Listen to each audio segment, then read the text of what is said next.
मैंने आपके वीडियोस देखे हैं और आपके कुछ लेक्चर्स भी सुने हैं, जिनसे मुझे ये समझ में आया कि आप सीमाओं में और देश के कॉन्सेप्ट में विश्वास नहीं रखते हैं और हमें दुश्मन को नहीं मारना चाहिए, हमें दुश्मनी को मारना चाहिए। मैंने नहीं कहा, मैंने ये नहीं कहा कि आपको या तो आपको दुश्मन को नहीं मारना चाहिए, लेकिन दुश्मनी को ख़त्म करनी चाहिए। मैंने कहा कि इससे निपटने के 2 तरीके हैं। कभी-कभी आप दुश्मन को मार देते हैं, लेकिन कम खर्चीला और ज़्यादा फ़ायदे का ये होगा कि दुश्मनी को ख़त्म कर दें।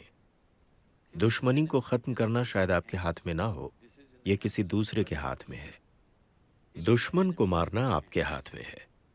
Killing the enmity is not in your hands. दुश्मनी को खत्म करना आपके हाथ में नहीं है। आपका काम दुश्मन को मारना है। अगर जरूरत पड़े तो ठीक है। तो इन 2 चीजों को गलत मत लीजिए। दुश्मनी को खत्म करना कहीं और है, लेकिन अगर ऐसा किया जाता है तब सेना को काफी अलग तरीके से इस्तेमाल किया जा सकता है। इन सारे युवा आदमी और औरतों को काफी अलग तरीके से इस्तेमाल किया जा सकता है, जो उनके लिए और देश के लिए फायदेमंद हो।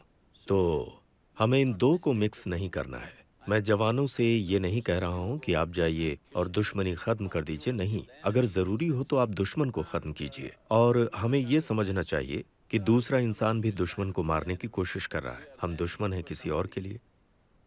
तो मुझे बताइए, हम इसे कब तक जारी रखेंगे? कहीं ना कहीं हमें दुश्मनी खत्म करनी होगी, है ना? कहीं ना कहीं हमें अपने मतभेद मिटाने होंगे और अपने जीवन चलाने होंगे। दुर्भाग्य से ऐसी चीजें पिछले कई 100 सालों में नहीं हुई हैं।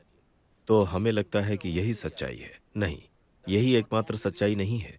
But there is a possibility. There is a possibility. लेकिन एक संभावना मौजूद है। कई देशों ने जिन्होंने जबरदस्त लड़ाइयां लड़ी, आप यूरोप को देखिए। दूसरा विश्व युद्ध कोई दूसरा युग नहीं है, ठीक है? अभी 100 साल भी नहीं हुए, बस 80 साल पहले वे इतनी कड़वाहट के साथ लड़े थे जितना कोई इंसान लड़ सकता है, ठीक है? इतने गंदे तरीके से जितना कोई लड़ सकता है। लेकिन आज वे एक अर्थव्यवस्था की तरह रह रहे हैं, लगभग एक देश की तरह। ऐसा होना शुरू हो गया है। कुछ समस्याएं हैं, पर शुरुआत हो रही है। शायद एशिया के लिए भी हम कुछ वैसी कल्पना कर सकते हैं।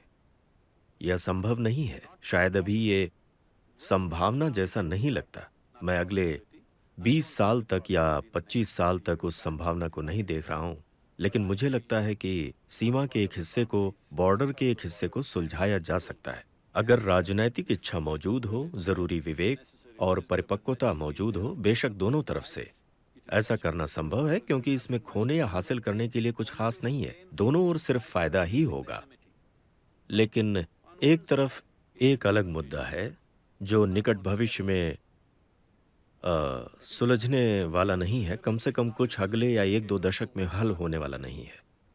हो सकता है कि मैं निराशावादी लगूं। बहुत से लोगों को लगता है कि वे अगली ही सुबह इसे हल कर सकते हैं, पर मैं हकीकत के साथ जीता हूं। मुझे लोगों की मानसिकता पता है। जब तक कि यह पीढ़ी गुजर नहीं जाती, मुझे नहीं लगता कि दूसरे देश में यह सुलझेगा।